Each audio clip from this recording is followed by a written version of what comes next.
Captain Lyra Voss pressed her forehead against the cool polymer of the observation port, straining to see through the wavering heat haze that rippled across Juntara Prime's scorched plains. The planet's twin suns beat down mercilessly, casting long, distorted shadows over the bioluminescent grasses and fungal spires that glowed like embers in the dying light. Somewhere beyond the reach of the colony's sensor nets, the Rakthale waited undisputed apex predator of this savage world. Lieutenant Mara Saren, the expedition's xenobiologist, hovered at Lyra's shoulder, her slender form trembling with excitement and dread. "Captain," she whispered, voice trembling, "the feedback from the gravity stabilization nets shows movement. The Rakthale is on the prowl." Lyra nodded but said nothing. In her 27 years in the colonial fleet, she had faced horrors untold: void pirates who trafficked in bioweapons, rogue terraforming drones gone mad, but nothing had prepared her for the raw, unfiltered terror of a world's ultimate hunter stalking its prey. The Rakthale wasn't just large. It was a masterpiece of evolutionary violence, with plated armor that could shrug off high-velocity rounds, and jaws so powerful they could crush bone to fine powder. Below them, the drop pod's hatch ground open on the red dust floor. The human stepped out tall, lithe, clad in a matte black grav suit that absorbed light rather than reflected it. No visible weapons, no support drones hovering overhead. Just a solitary figure, shoulders squared, helmet visor gleaming gold. In the dying sun, what in the... Mara began, but Lyra cut her off with a raised hand. They'd read the mission brief 1,000 times. Test human survival capabilities against the planet's deadliest threat. But no one had expected this. The human wasn't even carrying a conventional rifle or energy pistol, only a pair of gauntlets that pulsed faintly, as though alive with some strange energy. The first roar came like thunder, rattling the very hull of the observation platform. On the plains beyond, the grasses bent and twisted as the Rakthole charged 15 feet of rippling muscle, bristling spikes, and serrated mandibles that dripped with acid-tipped saliva. Its eyes dark, predatory, unblinking, locked onto the tiny figure below. Lyra, single quotes, S-hand, hovered over the emergency comms. "Stand by to deploy support teams," she ordered, voice tight. "We may need to evac the pod immediately." A bead of sweat slid down her temple, mixing with the grime that had accumulated over the 2-hour descent. Mara swallowed hard. "They're closing fast. Too fast for conventional weapons to reach." The humans spoke into their helmet mic, voice calm and measured. Position confirmed. Proceeding with engagement protocol. Lyra's eyes widened. "Engagement protocol? You mean..." But her words died on her lips as the human took 2 deliberate steps forward, arms lifting slightly in what looked like an invitation. The Rakthale skidded to a halt 50 meters away, dust billowing beneath its massive paws. The ground trembled with each inhalation as it roared challenge, steam curling from its flared nostrils. Lyra's stomach churned. Every instinct screamed to fire, but something in the human stance stayed her trigger finger. For a heartbeat, the two shapes, predator and human, stood locked in a silent standoff under the cruel glare of the suns. And then the human exhaled softly, and the gauntlets on its wrists crackled to life, illuminating etched symbols that pulsed through translucent plates. The roar that answered was cut short by a single step forward and a strike so swift the observation feed blurred. On the bridge, the grav cell display flickered. The human thrust both hands forward. A wave of force erupted from the gauntlets in a shimmering pulse. The Rakthale's roar was stifled mid-breath as ribs splintered and its armored carapace fractured like glass. Bone dust and viscera sprayed across the plain in an explosion of crimson, and then the beast collapsed in a crater, its life extinguished in less than a second. Mara gasped, hand over her mouth. Lyra staggered back from the console, eyes unfocused. "Impossible," she breathed. "It should have taken at least 20 seconds to breach that armor." A long, bone-shaking silence followed. Then the human turned and walked back toward the pod's airlock. Blood spattered across the front of the grav suit like a grotesque badge. Not a hair on the human's head was out of place. Not a drop of sweat matted the helmet's sculpted lines. Lyra swallowed her disbelief and keyed the comms. "Captain Keen's status report. Do you require extraction?" The doors hissed open. Captain Arlo Keen stepped inside, boots clanking on the ramp. He nodded once, no hesitation, no triumph. "Threat neutralized," he said simply, voice calm. He peeled off his helmet, revealing short cropped hair and a network of faint scars at his temples.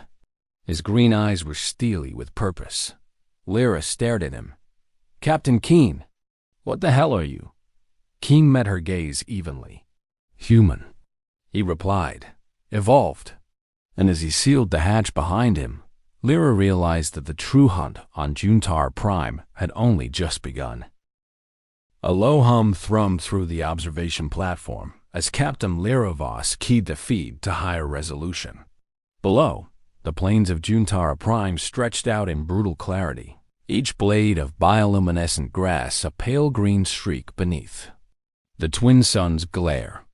At the center of the display stood Captain Arlo Keen, helmet off now, his gaunted wrists still glowing with residual energy. Lyra's heart hammered. She'd never seen weapons like those in all her years in the fleet. Suddenly, the grasses behind Keen exploded outward as the Rakthale reared up to its full, terrifying height. It had regenerated faster than any specimen should have been able to, its shattered ribs knitting back together, armored plates sealing with a hiss of sizzling tissue. The beast's acid-tipped saliva hissed against the ground. Its multifaceted eyes glowed with predatory intelligence. "Impossible," Mara Saren whispered, fumbling for her compad. "It's healing itself." Lyra slammed a fist on the console. "Status on support teams? I want plasma lances charged and ready." "Too late, Captain," the tactical officer replied. "They're still en route 60 seconds at best." Keen turned, helmet held in one hand, and took a deliberate step toward the rising threat. Each footfall pressed a crater into the acid-softened soil. As the Rakthale's roar split the air, Lyra instinctively braced herself. On the feed, Keen's eyes narrowed. He raised both arms until the gauntlets faced the beast like twin suns. "Engagement Protocol Delta Zulu," he muttered. Lyra's spine froze. "Protocol what?" Before anyone could answer, a shockwave pulsed outward.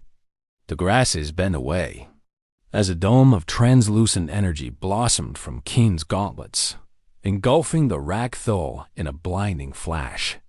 The monster's roar turned to a pained hiss as the force field compressed around it, pressing bone and sinew until cartilage shattered. Inside the hull, Lyra felt the tremor of the blast. Alarms screamed. Lights flickered. Through the haze of dust, the Rakthale staggered, its armored carapace buckling under the relentless pressure. "Reduce power," Mara cried. "We'll overload his suit," but Keen held firm. His boots sank deeper into the churned earth as the force field intensified. The Rakthale's acid-slick claws lashed at the energy barrier, cracking it like fragile ice, but Keen only shifted his stance, channeling more power outward. With a final echoing crack like the universe tearing in two, the force field collapsed. Inward, crushing the Rakthal into a misshapen carcass. Flesh and armor fused in a horrific paste, then snapped back with explosive violence, scattering fragments across the plains in jagged, iridescent shrapnel. Lyra's stomach lurched. She watched as the predator's body convulsed one last time, then went still. A plume of acrid smoke curled upward where the massacre had occurred. "Keen," Lyra rasped. "Pull back. You're frying the entire biosphere." Silence stretched. For a heartbeat too long, then the shimmering glow around Keen's wrists faded. He stepped forward into the carnage, each footfall eerily calm. He reached out and touched a fragment of broken armor, examining it as though it were nothing more than scrap metal. Mara's face was ashen. What did we just watch? Keen straightened, wiping a trickle of alien blood from his gauntlet. Evolved weapon system, he said quietly. Built to neutralize the apex permanently. Anything else is obsolete. On the bridge, technicians exchanged horrified looks. Lyra forced herself to speak. You knew the Ragthiel could heal. You knew what it would take. His green eyes met hers through the screen. I trained for every possibility, Captain. Boss, the moment you realized Juntara Prime would never be tamed with bullets and bombs, that moment is why I exist.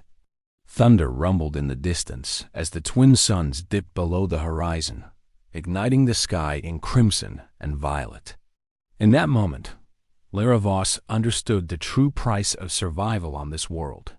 Not adaptation, but complete eradication of anything deemed too dangerous to exist. And somewhere beyond the haze of bioluminescent grass, other predators waiting to see if humanity's deadliest weapon would be their end or theirs. The command bridge fell deathly silent as the grav cell feed cleared. The planes lay scarred, shattered armor plates and viscera glistened in the fading light like malevolent jewels strewn across the crimson soil. Captain Lyra Voss rose from her seat, legs unsteady, and paced to the viewport. Below, the creature's broken form writhed as its regenerative matrices fought a losing battle. Bone splinters jutted from ragged wounds, and sinew twitched in unnatural spasms. Lieutenant Mara Saren swallowed hard. Captain, we're detecting residual biocharge in the carcass. It's unstable. The Ragthiel cell membranes are still trying to heal. Her voice trembled at the words healing after that massacre. If we don't neutralize it precisely, the body could detonate. Lyra's jaw clenched. Bring the analysis drones online. Scan every fragment and field scrub for organic catalysts. She keyed her comm. Echelon Squad, prepare containment protocols at the drop zone. We'll collect the remains ourselves. Below deck, in the mobile lab, Mara guided a cluster of spider bots into the crater. Each insect-like drone hovered over a fragment of carapace, running nanoscalpels to extract tissue samples. On the Zings monitors, the images looked like grotesque floral arrangements, flesh petals curling back to reveal glimmering mechanized graphs. Those graphs were the gauntlet's signature. Hyperalloy actuators woven seamlessly into muscle fiber, powered by what Mara had already identified as a microfusion core. On the bridge, Lyra turned away from the viewport, eyes haunted. Why did he stop? He could have flattened the entire biosphere. Her fingers traced the hollow readout of Keen's energy pulses pressures, exceeding 10,000 newtons per square centimeter, enough to crumble granite. He's not just a hunter. He's a weapon of genocide. Mara's response was a whisper. He said anything too dangerous to exist must be eradicated. You think he means that for entire species? Below, the last twitching of Ragthiel muscle ceased. The body stilled, then began to hiss and spurt in a series of controlled micro-explosions. Mara's face went pale as the drones frantically adjusted neutralizing enzymes activated, shunting volatile compounds into containment cells. One wrong calibration, and the entire drop pod might have been vaporized in seconds. Back on the bridge, Lyra exhaled. Containment secure? But this changes everything. We came here to study, to learn. She swept a hand across the holotable, where rotating 3D scans of the Ragthiel skeleton meshed with human-engineered schematics. Instead, he turned science into slaughter. A soft chime sounded. Keen was requesting comms. Lyra closed her eyes for a moment, then tapped her console. The feed flickered, revealing the captain standing among the scattered bones and metal shards. He had re-equipped his gauntlets, the energy cores glowing faintly even at rest. "Captain Voss, Lieutenant Saren," he said without preamble. "Specimen neutralized. Containment protocols acknowledged. What remains is analysis." Lyra met. His gaze, voice low but firm. "Captain Keen, you will cooperate fully. We need data every variant, every microfracture. This is no longer just survival testing. This is an ethical line you crossed." She paused, measuring the weight of her words. "And if you intend to cross more, you will answer for it." Keen inclined his head, expression inscrutable. "Understood. Data will be transmitted. But know this, on Juntara Prime, only one apex will stand. Humanity chose itself." As the link cut, Lyra pressed a trembling hand to her temple. The bridge lights dimmed and the rotating holomodel of the Rakthal hovered in the gloom like a ghost. In that heavy silence, she realized that the next battle wouldn't be for survival. It would be for the soul of an evolving species. A week later, the research outpost labs thrummed with activity. Biohazard alarms chimed as containment units cycled the last of the Rakthal samples through sterilization fields. Technicians in haz suits darted between consoles, while holoprojections of the Predator's crushed carapace and regenerative tissues glowed in eerie light. Captain Lyra Voss stood at the center of it all, arms crossed, watching data stream across 3 holoscreens. Each data point stress fractures in the hyperalloy, fusion core energy yields, regeneration rates painted the same brutal truth. Captain Arlo Keen was a living war machine, his weapon system more lethal than any contained bioform. His presence here had tipped the balance, and now the question was whether humanity would wield that power or be consumed by it. A soft chime announced Keen's arrival. He entered the lab briskly, still in his grav suit, gauntlets sheathed, but humming with low energy. His footsteps were measured, echoing against the metal floor. "Report," he said simply. Lyra gestured to the holoray. "Analysis is complete. Your gauntlets can breach any known armor within microseconds. Your fusion cores operate at 20% above rated maximums. You regenerate after extreme stress by tapping neural nanofibers woven into your spine. She hesitated at the last point. "You are beyond any human standard, Captain Keen." He nodded, designed that way. Mara Saren stepped forward, voice trembling but determined. Designed for what? To cleanse entire ecosystems? To exterminate any creature deemed apex? Keen's green eyes were steady. To ensure humanity's survival. On Juntara Prime, the Rakthal was a threat that no conventional force could neutralize. I exist because conventional force failed. Lyra's fingers curled into a fist. But at what cost? You shredded the life of an entire species' flagship predator. You crushed not just bone and muscle, but any hope of coexistence. If we deploy more of you, we win, Keen finished. I don't fight for ideology. I fight for outcome. Silence fell. Outside, the twin suns set again, igniting the sky in bruised purples and fiery reds. The bioluminescent grasses shimmered beneath, unaware of the moral battle playing out. Above them dotted lost, Lyra exhaled. Then we have our answer. She tapped her console. Prepare the transport shuttle. We leave Juntara Prime today. Keen's brow furrowed. Leaving? After all this, we've learned what we came to learn. Lyra held his gaze. Your weapons are real. Your methods are effective. But this planet, this world, was never ours to conquer. We came, seeking knowledge, not conquest. We'll carry the data with us and decide at command what path humanity takes next. Keen's shoulders relaxed fractionally. Understood. As the shuttle lifted off, lifting plumes of red dust into the violet sky, Lyra watched the labs grow smaller beneath her. Behind her, Captain Keen sat silent, eyes fixed on the planet's fading horizon. In the distance, a lone containment unit glowed inside, inert fragments of the Rakfil's shattered armor. Lyra pressed her hand to the glass, a silent promise to the world below that humanity would remember this reckoning and choose its apex not by the power to destroy, but by the wisdom to preserve.